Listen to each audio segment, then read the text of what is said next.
کوئٹہ کے مختلف علاقے جن میں سرکی روڈ، جان محمد روڈ، کاسی اور سریاب روڈ سمیت دیگر علاقوں میں پانی کی قلت نے سنگین صورتحال اختیار کر لی ہے۔ کوئٹہ کے علاقوں میں ہفتوں سے پانی کی فراہمی مکمل بند ہے یا پانی انتہائی کم مقدار میں فراہم کیا جا رہا ہے، جس کے باعث شہریوں کو بنیادی ضروریات پوری کرنے میں شدید دشواری کا سامنا ہے۔ شہریوں کا کہنا ہے کہ جو پانی فراہم کیا جا رہا ہے وہ بھی پینے کے قابل نہیں ہے، جبکہ اس بحران کے دوران ٹینکر مافیا نے موقع سے فائدہ اٹھاتے ہوئے پانی کی غیر قانونی فروخت کا سلسلہ بھی بڑھا دیا ہے، جبکہ حکومتی ادارے اس صورتحال پر قابو پانے میں ناکام دکھائی دے رہے ہیں۔ میں جنور روڈ سے بول رہا ہوں، یہاں پر سالوں سے پانی کا مسئلہ ہے۔ اگر پانی کو لائن سے آتا بھی ہے وہ سارا سیوریج کا پانی ہوتا ہے، بیماریاں پیدا ہو رہی ہیں، لوگوں کو بہت زیادہ پریشانی ہے اور ٹینکر مافیا کا راج ہے۔ اس جنور روڈ کو خدا رہا ہے اس کو ذرا دیکھا جائے اور اس کا کوئی مسئلہ حل کیا جائے۔ اگر ٹینکر ہے 600-800 کا، تو غریب آدمی کہاں سے ٹینکریں بھراتا رہے؟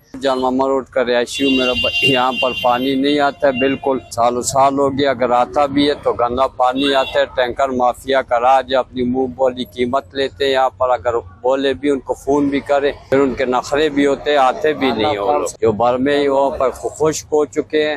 یہاں کی عوام بہت پریشان ہے۔ یہاں پر ٹینکر مافیا کا راج چل رہا ہے اور جو نلکوں میں پانی آتا ہے وہ گندا سیورن کا گندا پانی آتا ہے، نالی کا بدبودار پانی ہوتا ہے۔ اس حوالے سے اعلیٰ حکام سے بھی اپیل کرتا ہوں کہ اس پر زیادہ سے زیادہ غور فرمائیں۔ بس شہریوں کا مزید کہنا ہے کہ وہ متعدد بار واسا اور دیگر متعلقہ حکام سے پانی کی صورتحال پر شکایت کر چکے ہیں، مگر کوئی سننے والا نہیں۔ انہوں نے حکام بالا سے اپیل کی کہ حکومت فوری اس مسئلے کو حل کرے اور ساتھ ہی ٹینکر مافیا کے خلاف سخت کارروائی کرے تاکہ کوئٹہ کی عوام کو بھی ریلیف مل سکے۔